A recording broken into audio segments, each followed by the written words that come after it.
Eto nga mga mi, gagala na muna ang pamilya kasi nag-promise kami sa mga bata na kapag gumaling na yung dalawang kuya, ilalabas kami at mamamasyal. Dapat nga rin mga mi magpaparegister si Kuya Sen para makaboto na siya. Kaso nga lang maaga daw nag-close yung registration. Dito pala kami pumunta sa Robinsons Antipolo at eto nga yung first time namin dito. Bago nga rin pala kami sumakay ng sasakyan mga mi, wala sa mood si Sanaya. Pero tingnan nyo naman yan, ngiting-ngiti na nga siya dyan. Ayun na nga mga mi, hindi na nakapag-register si Kuya Sen kaya naman diretso kain na nga lang yung ginawa namin. Saktong-sakto din kasi na hindi pa kami nagla-lunch kaya naman eto dito nga kami kumain sa Jerry's Grill. At ayan na nga mga mi, namili na kami ng mga orderin namin at saktong-sakto nga rin na nasa menu yung mga favorite na mga bata. Nag-order pala si Sia ng sisig, kay Kuya naman ikare-kare, tapos kay Sion is kaldereta.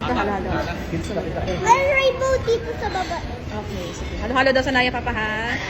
Hindi lang, ito lang. Or this one na lang, Ube Delight. No, that. Let's do that one.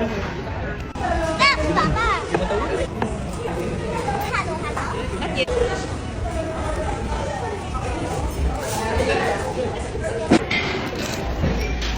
Yummy.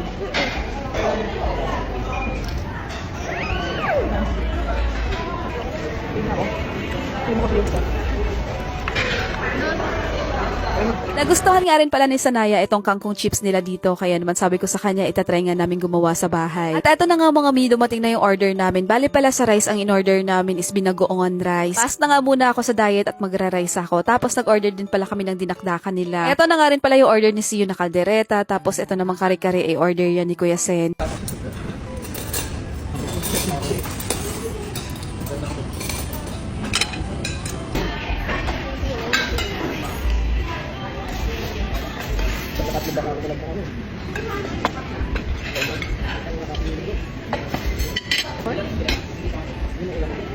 At in fairness nga dito sa binanggoongan rice nila mga mi, hindi mo na kailangan ng ulam kasi malasa na talaga siya. Dito naman sa sisig nila nakulangan ako sa lasa at hindi ko siya masyadong bet. Pero yung asawa ko at mga bata ay nagustuhan nila. Sa dinakdakan naman nila mga mi, mas gusto ko siya compare dun sa sisig. Saktong-sakto lang kasi yung lasa tapos hindi rin siya maalat.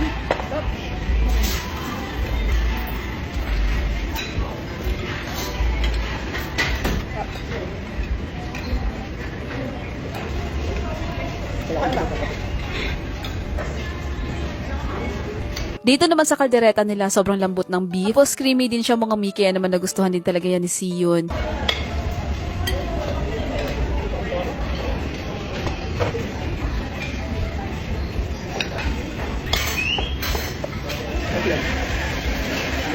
Ito nga rin kare-kare nila mga mi, masarap nga rin siya.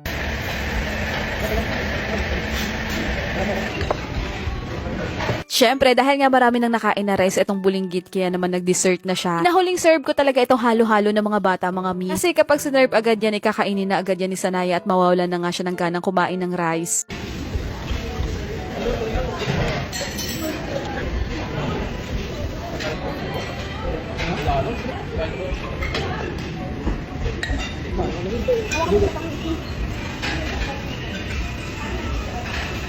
Doon na yung lunch namin, kaya naman didiretso na nga kami sa sinihan para bumili ng ticket. Pero bago kami umalis, mag-spray na muna kami netong oral breath spray ng Derm 8. Ito palang oral breath spray mga mi, pwedeng-pwede to sa mga kids. Alcohol-free na kasi to, tapos paraben-free din. Kaya naman safe na safe yung gamitin ng mga anak natin. At non-acidic na rin yan mga miha. At syempre, 99.99% kills germs and bacteria that cause bad breath. Kaya naman after mong gumamit yan, fresh na ulit yung hininga mo. At ang maganda pa nga dito mga mi, dahil pwedeng-pwede mo siyang dalhin kahit saan kasi maliit lang siya at pwedeng-pwede nga lang isuksok sa bag.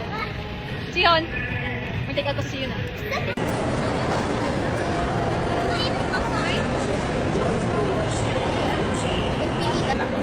After pala namin kumain mga mi, ilang laro lang pala yung mga kids. Tapos dumiretso na nga kami dito sa sinihan para bumili ng ticket. Sabi nga rin pala ni Sian ay maganda daw yung reviews ng Michael Jackson na movie. Kaya naman yun yung pinanood namin. PG din kasi siya mga mi, kaya naman pwedeng nga manood si Sanaya. At alam niyo ba mga mi, enjoy na enjoy at sobrang saya ni Sanaya sa Michael Jackson na movie. Watch Naya!